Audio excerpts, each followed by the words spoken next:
중고등부 부모님 참 반갑습니다. 박경배 목사입니다. 온가족 성경학교를 위해서 기도로 응원해 주시고 또 애써 주시고 지금도 함께 해 주셔서 감사합니다. 이번 온가족 성경학교의 주제가 성부 하나님입니다. 주일학교 전체가 유아부부터 고등부까지 이 한 가지 주제에 대해서 좀 확인해 보는 시간을 갖고 있는데요. 성부 하나님에 대해서 여러 가지 부분들을 살펴볼 수 있겠습니다만 전능하신 하나님, 그리고 창조주 하나님, 그리고 아버지 하나님, 이렇게 1교시, 2교시, 3교시를 통해서 살펴보게 되어집니다. 우리가 예배 때 고백하는 사도신경의 첫 문장이죠. 나는 전능하신 하나님 아버지 천지의 창조주를 믿습니다. 이걸 기초로 해서 세 가지 섹션으로 성부 하나님이라는 주제를 살펴보게 되겠습니다. 먼저 저와 함께 살펴볼 첫 번째 시간은 전능하신 하나님입니다. 교재를 받으셨을 텐데요. 교재 14페이지부터 20페이지까지 내용입니다. 부모님들이 오늘 영상으로 강의를 듣고 난 이후에 19일에는 아이들과 교재를 보면서 같이 진행하시면 되겠습니다. 먼저 전능하신 하나님에 대해서 부모님들이 먼저 좀 확실하게 알고 계셔야 될 부분에 대해서 먼저 좀 말씀을 드리겠습니다. 전능하신 하나님이라는 주제를 성경에서 말씀하고 있는데요. 성경에서 창조와 언약 그리고 구원이라는 이 세 가지 소주제를 가지고 전능하신 하나님에 대해서 좀 살펴보려고 합니다. 그런데 이 전능하신 하나님이라는 주제를 이해하는 핵심 키워드가 있습니다. 그 핵심 키워드가 무에서 유라는 것입니다. 창조할 때 무에서 유 창조했다는 거 여러분 잘 아실 것이고요. 그리고 무에서 유를 창조했다라는 것은 실제로 하나님께서 그 어떤 존재에 영향을 받지 않으시는 분이다라는 것을 나타내시면서 그것이 전능하신 하나님을 대표하는 키워드입니다. 그런데 그 하나님께서 무엇이든지 할 수 있는 능력을 가지고 무엇을 하시는가? 자녀인 우리와 약속을 하시고 그 약속을 지키는데 그의 모든 힘과 능력을 쏟아붓는 분이다라는 것이죠. 그리고 언약의 내용을 이루는 방식, 그리고 그 언약의 이루는 방식을 통해서 그의 백성들에게 본인이 알리기를 원하는 것, 그것이 전능하신 하나님입니다. 그리고 마지막으로 살펴볼 구원도 마찬가지입니다. 우리에게 향한 구원, 그것도 동일하죠. 우리 역시 전적으로 타락해 있는 자들입니다. 아무것도 없는, 소망이 아예 없는 상태이죠. 그런 우리를 다시 살려서 믿음 있는 자녀들로 만들어내시는 것, 그것이 하나님께서 우리에게 보여주시는 전능하신 하나님입니다. 그래서 무에서 유라는 이 핵심 키워드를 부모님들은 명확히 기억하시고 자녀들과 함께 성경 공부를 진행하면 좋겠습니다. 그러면 이제 교재를 좀 살펴보겠습니다. 먼저 14페이지를 보시면 아이들이 익숙하게 접하는 페이스북 모양의 그림 자료가 있습니다. 거기에 보면은 멋진 사진이 한 장 있는데요. 브라이스 캐년, 미국의 브라이스 캐년 사진입니다. 꼭 가봐야 하는 3대 캐년 중에 한 곳입니다. 어떤 사진을 넣을까 고민하다가 제가 가보고 싶어서 그 사진을 넣어봤습니다. 하나님께서 창세기 1장 1절에 태초에 하나님이 천지를 창조하셨다, 그렇게 말씀하셨는데요. 우리가 보는 아름다운 곳, 그리고 기억에 남는 장관들, 산, 바다, 이 모든 자연 만물을 하나님께서 만드셨죠. 그 밑에 질문이 있습니다. 우리가 사는 세상을 하나님께서 만드셨는데요. 여러분이 가본 곳 중에 가장 기억이 남는 곳은 어디입니까? 라는 질문을 넣어놨습니다. 이 질문은 정답이 있는 질문이 아닙니다. 아이들과 여러 가지 말을 할 수 있고 대화를 할 수 있도록 선생님들이 도와주시면 되겠습니다. 아이들이 부모님과 성경 공부를 하는 게 굉장히 익숙하지 않습니다. 부모님에게 뭘 배운다는 게 굉장히 어려운 일이지 않습니까? 그러니 대답하는 것이 물론 잘하는 아이들도 있겠습니다만 그렇지 않은 아이들이 더 많을 거라고 생각합니다. 어색하기도 하고 익숙지 않은 환경이다 보니까 더욱 그럴 것입니다. 그래서 아이스 브레이크 하는 정도의 질문으로 생각하시고 시작하면 되겠습니다. 어쨌든 1교시인데요. 첫 시간부터 아이들이 잘 대답하지 않고 아이들이 적극적으로 하지 않는다라고 화를 내시기보다는 이런 질문을 가지고 아이들이 대답하고 아이들이 이 상황에 환경에 적응하도록 좀 도와주시면 좋겠습니다. 절대 화를 내거나 다그치지 않기를 바랍니다. 그리고 자녀들이 기억나는 장소가 없을 수 있습니다. 그러면 부모님들이 코로나가 잠잠해지면 우리가 이렇게 멋진 곳에 여행도 가자, 그렇게 대화하시면서 분위기를 좀 바꿔 주시면 좋겠습니다. 다시 교재로 돌아와서 사람이 만든 것 그리고 하나님이 창조한 것과의 차이는 무에서 유를 창조한 것인지 아니면 유에서 유를 발명해낸 것인지의 차이겠죠. 있는 재료를 가지고 만들어내는 것, 그것이 사람들이 하는 일입니다. 물론 뭐 사람들이 창의적으로 만들었습니다, 창조적으로 뭘 했습니다 라고 창조라는 말을 쓰긴 합니다만, 그것이 하나님께서 창조하셨습니다 라는 것과는 조금 다른 의미입니다. 하나님께서 하신 창조는 어떤 것입니까? 없는 것에서 있는 것을 만드는 것, 그것이 창조입니다. 무에서 유입니다. 그리고 그것이 하나님의 전능이죠. 사람은 할 수 없습니다. 그러나 하나님께서는 모든 것을 다 하실 수 있는 전능하신 하나님입니다. 근데 여러분, 하나님께서는 왜 그의 백성들에게 무에서 유를 창조한 하나님으로 나타내 보이시는가? 그것이 15페이지를 보시면 말씀으로 세상을 만드시다.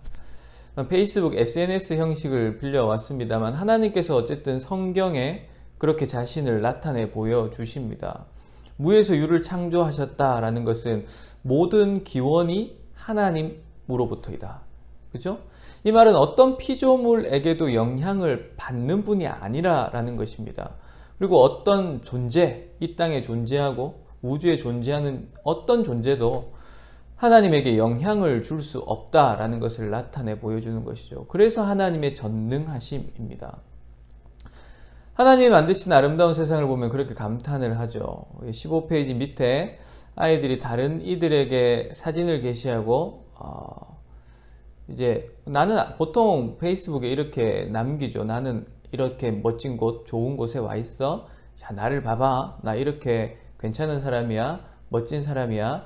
뭐 이렇게 합니다만, 그게 아니라 그 모든 것을 만드시고 다스리는 하나님에 대해서 이렇게 소개하는 것을 좀 기록하는 시간을 가져보십시오. 시간이 좀 걸릴 수 있습니다. 아이들이 쉽게 적을 수 있겠습니다만 하나님에 대해서 생각하고 표현하는 게 익숙하지 않는 아이들은 굉장히 어려운 일이기도 합니다. 그래서 부모님들이 옆에서 지켜봐 주시고 아이들이 생각을 정리하고 글을 적을 수 있도록 잘 지도해 주시면 좋겠습니다. 만약에 제가 여기서 강의를 하면서 요런 내용이 들어가면 참 좋겠습니다 말하면 마치 그것이 정답인 것처럼 되기 때문에 저는 그런 말을 되도록이면 지금 하지 않도록 하고요. 아이들 자신의 생각을 적을 수 있도록 부모님이 도와주시면 되겠습니다. 제가 염려되는 것은 이제 부모님들이 가지고 있는 기준이나 생각에 미치지 못한 어떤 글들을 적는다고 너무 노여워하지 마십시오. 너무 다그치지 마시고 왜 이렇게 적었니? 어떤 마음으로 이렇게 적었니? 이렇게 물어봐 주시고 부모님들이 자녀들이 어떤 생각을 가지고 지금 하나님에 대해서 배우고 있는지에 대해서 귀를 좀 기울여 주시면 좋겠습니다. 자, 이제 16페이지 두 번째로 약속을 지키는 하나님에 대해서 좀 살펴봅시다. 우리는 창조주 하나님에 대해서 앞에 살펴보았는데요. 창조를 통해서 자신이 전능하신 하나님이다 라는 것을 나타내 보여주셨습니다. 그런데 여러분, 그 전능하신 하나님이 우리와 관계없는 분이 아니라 우리의 아버지라는 사실이 굉장히 중요한 사실입니다. 부모님들은 언약이라는 말을 참 많이 들으셨을 텐데요. 하나님께서 말씀으로 그의 자녀들에게 약속해 주신 것이지 않습니까? 하나님께서는 우리 아버지이시고요. 자녀인 우리에게 약속하신 것을 반드시 지키시는 하나님입니다.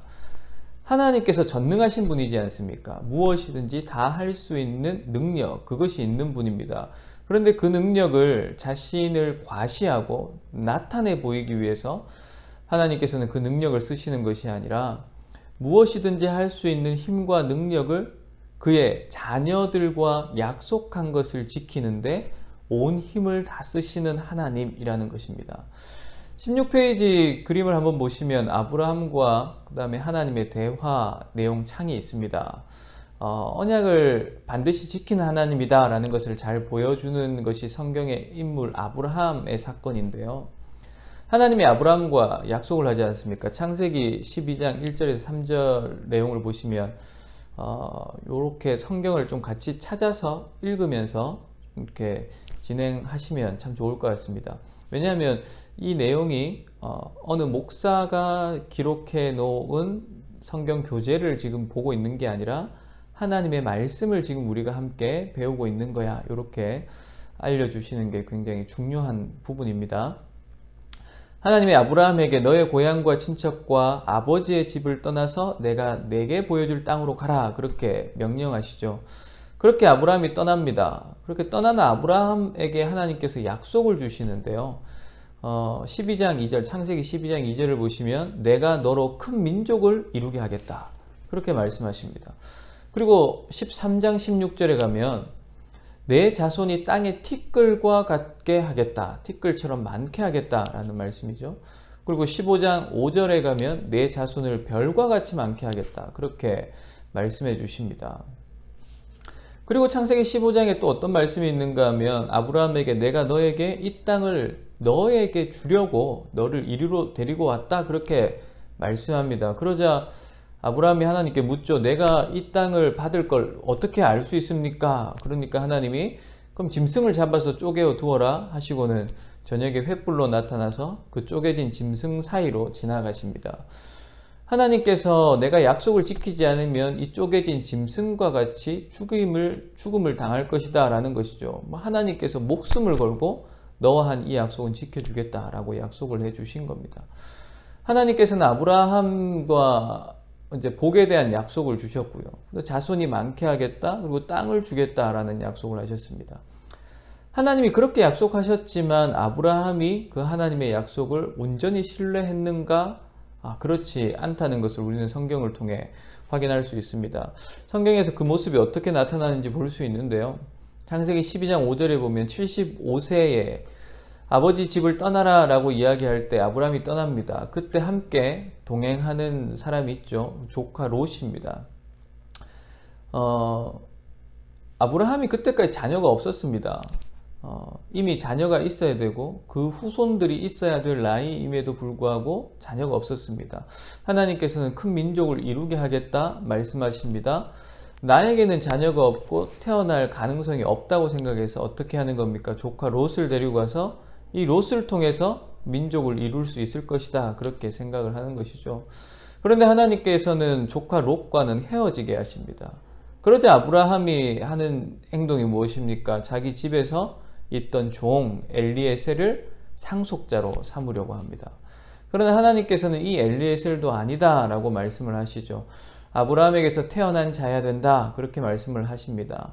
그러나 여러분 아브라함과 사라 사이에 계속해서 자녀가 태어나지 않습니다. 나이는 점점 더 많아지고요. 늙어갑니다. 여러분 더 늙어간다라는 말은 무슨 말입니까? 앞으로 자녀가 태어날 수 있는 가능성은 점점 더 희박해진다라는 말이지 않습니까? 그래서 어떻게 하느냐 하면 사라의 여종이었죠. 하갈을 아브라함에게 주어서 그녀에게서 자녀가 태어나게 합니다. 이스마엘이죠. 성경 창세기 16장에 보면 그때 아브라함의 나이가 86세였다라고 기록을 하고 있습니다. 아브라함은 본인이 할 수 있는 방법을 지금 다 사용하고 있는 것입니다. 이제 자신은 자녀를 낳았다. 이스마엘을 낳았다. 하나님께서 이 이스마엘을 통해서 큰 민족을 이루게 하실 것이다. 그렇게 생각을 했을 겁니다. 그런데 여러분 창세기 17장 1절에 보면 하나님이 아브라함이 99세에 다시 나타나십니다. 나타나셔서 뭐라 말씀하시냐면 나는 전능한 하나님이다. 너는 내 앞에 행하여 완전하라. 그렇게 말씀합니다. 나는 전능한 하나님이다 라고 말씀하십니다. 이 말은 무슨 말이냐 하면 아브라함이 지금 자신에 대해서 내가 전능한 하나님이라고 믿지 못하고 있다라는 걸 말씀하고 계시는 것이죠. 하갈이 이스마엘을 낳았을 때 86세였습니다. 지금 17장 1절에 아브라함에게 전능한 하나님으로 나타나실 때는 99세입니다. 13년 동안 하나님께서는 침묵하고 계시고 아브라함에게 나타나지 않으셨습니다. 아무런 말씀이 없으시다가 99세에 나타나셔서 나는 전능한 하나님이야, 그렇게 말씀하시는 것이죠. 그리고 다시 아브라함과 했던 약속을 상기시켜 줍니다. 보라, 내 언약이 너와 함께 있으니.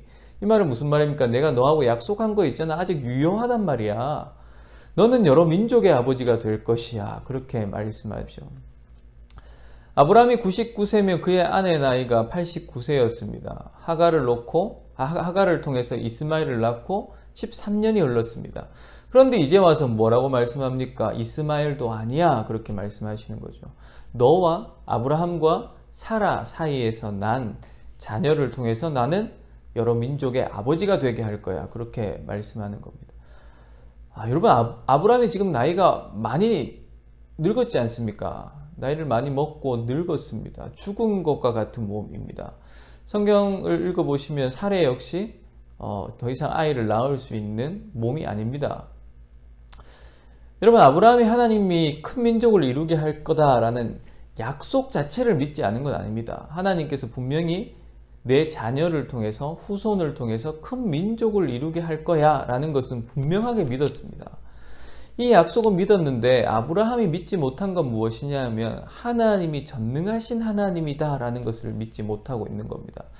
죽은 것과 같은 자신, 이제 자녀가 없으니까요. 자녀를 낳을 수 없는 나와 내 아내 사라의 태를 통해서 아이가 태어나게 할 것이다. 이것은 정말 꿈에도 생각을 하지 못한 것이죠. 즉 무에서 유, 없는 것에서 있는 것을 만들어내시는, 창조하시는 하나님의 전능하심이 죽은 것과 같고 이제 없는 것과 같은 나와 내 아내의 몸에서 생명을 잉태하게 할 것이다. 그것을 가능하게 하시는 분이 하나님이시다. 그것을 믿지 못하고 있는 것이죠. 여러분, 16페이지에 있는 질문을 함께 읽고요. 자녀들이 답을 적어볼 수 있도록 해주시면 좋겠습니다. 여러분, 여기서는 그저 부모님들이 이렇게 제가 지금 설명하듯이 설명하기보다는 성경을 함께 찾아보고 그리고 성경을 찾으면서 그 성경의 내용을 같이 이야기를 해주시면 좋겠습니다. 17페이지 넘기면 제일 위에 질문이 하나 더 있습니다. 거기 질문까지 해주시면 되겠습니다. 그러나 여러분, 하나님께서는 자신의 전능하심으로 아브라함과의 약속을 지켜주시죠. 죽은 것과 같고 더 이상 자녀를 생산할 수 없을 것 같은 사라와 아브라함에게 자녀가 있게 하십니다. 아브라함이 100세에 그리고 사라가 90세에 그의 품에 이삭이 있게 되어지죠. 비록 이삭 한 명입니다만 이삭을 통해 야곱, 그리고 야곱을 통해서 12아들이 70명의 가족을 이끌고 애굽으로 들어가고 애굽에서 다시 나올 때 출애굽할 때에는 장정만 60만 명이 되는 큰 민족이 되어집니다. 그리고 여호수아서에 가면 그들이 가나안 땅을 차지하게 되어지죠. 오랜 시간이 지남에도 불구하고 약속을 잊어버리시는 것이 아니라 반드시 그 약속을 지키고 자신이 전능하신 하나님이심을 그의 백성들에게 나타내 보여주시는 하나님, 그것을 성경을 통해 확인할 수 있습니다. 17페이지 밑에 있는 그림을 보시면 약속을 지키는 전능하신 하나님을 소개하는 글을 적을 수 있도록 되어져 있습니다. 여러분, 이거는 배운 내용을 다시 정리하는 시간입니다. 자녀들이 그 자신들의 언어로 적을 수 있도록 도와주시면 좋겠습니다. 앞에 적혀져 있는 문장을 그대로 쓰기보다는 자신들의 언어로 친구들에게 전능하신 하나님에 대해서 소개할 수 있도록, 그리고 약속을 반드시 지켜주시는 하나님을 소개할 수 있도록 지도해 주시면 좋겠습니다. 이제 마지막 세 번째, 구원에 전능하신 하나님인데요. 여러분, 하나님께서도 아브라함에게 약속해 주시고 그 후손들에게 약속을 이루어 주시듯이 우리 역시 우리에게도 동일하게 그 약속을 지켜주시는 하나님입니다. 하나님은 아브라함과만 약속한 것이 아닙니다. 아브라함을 이스라엘의 믿음의 조상으로 세워주시죠. 그리고 여기서 믿음이라는 것은 앞에서 살펴본 대로 하나님이 전능하신 하나님이라는 것입니다. 그리고 그 전능하심은 무에서 유, 없는 것에서 있는 것으로 부르시는 하나님입니다. 우리가 쉽게 말하는 죽은 자를 다시 살리시는 하나님이라는 것이죠.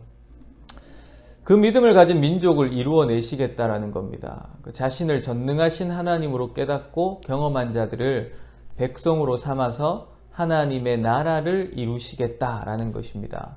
18페이지에 보시면 로마서 4장 17절을 따라 적어 볼 수 있도록 되어져 있는데요. 기록된 바 내가 너를 많은 민족의 조상으로 세웠다 하심과 같으니 그가 믿은 바 하나님은 죽은 자를 살리시며 없는 것을 있는 것으로 부르시는 이시니라. 이게 중요합니다. 죽은 자를 살리시며 없는 것을 있는 것으로. 이 부분이 중요한 부분입니다. 앞에서 창조와 약속을 통해서 이미 살펴본 부분입니다.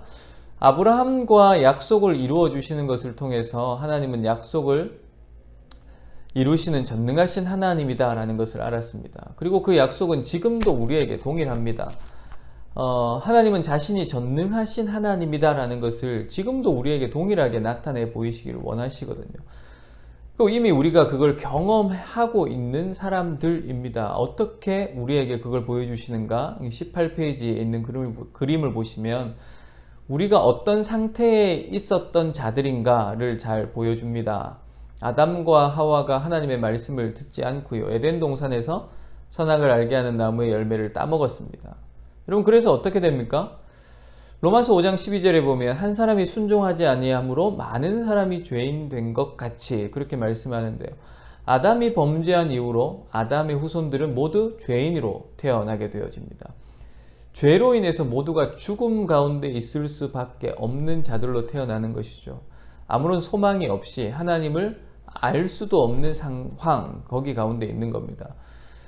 중고등부 아이들이니까 이해할 것이라고 생각되어지긴 합니다만 아이들이 쉽게 이해하지 못할 수도 있습니다. 나 지금 살아있잖아. 살아있는데 왜 죽었다고 하느냐? 이렇게 말할 수도 있습니다. 아이들에게 영원한 생명, 그 지옥에 갈 수밖에 없는 상태인 거라고 말씀해 주시면 됩니다. 영원한 생명을 가지지 못해서 지옥에 갈 수밖에 없는 상태에 우리가 있는 거야. 그걸 말하고 있는 거야. 그렇게 알려주시면 되겠습니다. 그래서 하나님을 사랑할 수가 없는 상태죠. 하나님을 찾을 수도 없고 하나님에 대한 믿음이 없는 상태입니다. 그러면 우리는 영원한 생명을 얻어 천국에 들어갈 수 있는 소망이 아예 없는 겁니까? 아닙니다. 우리가 지금까지 살펴본 하나님이 어떤 분이셨습니까? 19페이지에 넘어가셔서 오늘 성경을 통해 배우는 하나님은 어떤 하나님입니까? 라는 질문을 통해서 다시 한번 하나님에 대해서 자녀들이 기억하고 기록할 수 있도록 하면 좋겠습니다. 전능하신 하나님, 없는 것을 있는 것으로 부르시는 하나님이었습니다. 그 전능하신 하나님이 자신이 가지고 있는 모든 능력, 무엇이든지 할 수 있는 힘과 능력을 가지고 무엇을 하십니까? 우리와 약속을 지키시고 우리를 다시 살려주시는데 모든 힘과 능력을 쏟아붓는 것이죠. 우리가 믿음이 없지 않습니까? 죽은 상태, 아무것도 아닌 상태인 겁니다. 그런데 하나님께서는 전능하신 분입니다. 그 전능은 무에서 유를 창조하시는 능력입니다. 그 전능하신 능력을 우리에게 쏟아 부으십니다. 우리에게 믿음을 주시죠. 빛을 비추어 주시고 우리를 살게 하시고 하나님의 자녀로 삼아 주시는 것입니다. 19페이지에 인스타그램 이미지가 있습니다. 에베소서 1장 3절에서 5절 말씀이 기록되어져 있는데요.